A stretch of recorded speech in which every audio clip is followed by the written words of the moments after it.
पूछा गया कि कहाँ मृत्यु रहती है, तो शास्त्र में कहा गया है कि हमारे कपार पर, और केस पकड़ करके वो बैठा है मृत्यु। काल गहे कर केस, कोई दूर नहीं है, और वो घड़ी देखता रहता है कि जिस क्षण मारना है, जिस देश में, जिस काल में, जिस स्थिति में, वही मार देता। एक सेकंड भी इधर उधर नहीं कर सकते। काल इस तरह से मारता, लेकिन इधर से मनुष्य को पता नहीं होता है। श्रीमद् भागवतम में इसका उदाहरण दिया गया है एक सांप से और चूहे से। मूसिक चूहा अपने काम धंधा में रहता है, अभी सोचता अभी इधर एक घर बना लिया, इधर एक बिल बना लिया, उस बिल में कुछ बोरा अनाज जमा करना है इधर से अनाज जमा करना है, ये करना है। तब तक कुछ बाल बच्चा भी उधर होते रहते हैं, कुछ बाल बच्चा उत्पन्न हो रहे हैं, कुछ घर बना रहे। खास करके वो अनावश्यक घर बनाया करता है। चूहे का मतलब है बिना मतलब के ये फ्लैट खरीदो, वो खरीदो, ये करो वो हमेशा बिल बनाता रहता है। आखिर रहेगा, उसकी लंबाई बहुत नहीं होती है, छोटे से घर में भी रह सकता है, लेकिन घर बनाना और जमा करना, यही उसका मुख्य दो काम। और ये समझ लेना चाहिए, सभी जानते हैं कि चूहे के बनाए हुए घर में सांप रहते हैं।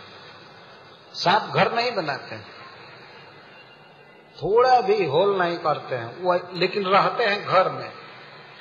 बल्कि वे सांप जिस घर में जाते हैं तो चूहे को खा भी जाते हैं और वहीं रहते हैं। तो चूहा जैसे सांप को नहीं समझ पाता है अपनी मृत्यु को, वो अपने काम धंधा में बिजी रहता है। और कोई पूछे कि यार थोड़ा भगवान के मंदिर में चलिए, तो वो मूसिक महाशय कहते हैं I am very busy I am not time, इस तरह से बोलते रहते हैं। लेकिन जिस दिन सांप भूख से जीभ लपलपाता हुआ पहुंचता है, तो सांप ये विचार नहीं करता है कि मूसिक महाशय का काम पूरा हुआ या नहीं हुआ, इनका मनोरथ अभी सफल हुआ या नहीं हुआ। वो तुरंत गप से पकड़ लेता है, और पकड़ने के बाद चूहा आवाज करता है चे चा चे चा चे चा, इस अस्पताल में, उस अस्पताल में, इस डॉक्टर के पास, उस डॉक्टर के पास। लेकिन अब ऐसी पकड़ है कि वो दवा से फिर सुधारने वाली नहीं होती और चला जाना पड़ता है। भागवत में 3 बार ये उदाहरण दिया गया है। ये हम लोगों की दशा है। वो अजामिल अपने बच्चे की लीला देख रहा था, उसकी बात सुन रहा था, खिलाना पिलाना इसी में लगा हुआ था, और तब तक मृत्यु पहुंच गया। अंतिम समय उसका आ गया मरने का।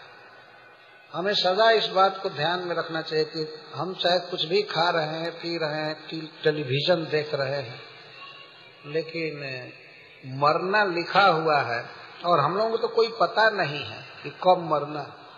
अजामिल तो 88 वर्ष पार कर गया लेकिन और किसका ठिकाना है कब मृत्यु आ जाए।